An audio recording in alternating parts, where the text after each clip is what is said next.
Akhil Gogoi love জেহাদৰ বলি হৈছে। ক'ত আছিলে ছাৰ?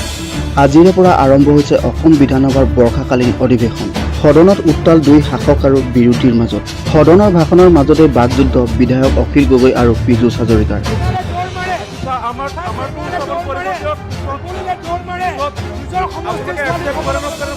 পীযুষ হাজৰিকাই মোক পাৰ্চনেল এটেক কৰিছে।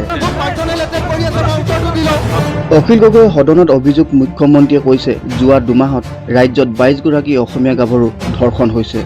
22 গৰাকী মহিলা স্যাৰ তেখেতে কৈছে মুখ্যমন্ত্ৰীয়ে কৈছে স্যাৰ 22 গৰাকী মহিলা ধৰ্ষিত হৈছে দুমাহৰ ভিতৰত বুলি মুখ্যমন্ত্ৰীয়ে কৈছে স্যাৰ। গৃহমন্ত্ৰীয়ে পদত্যাগ কৰিব লাগে। প্লিজ আপুনি বহক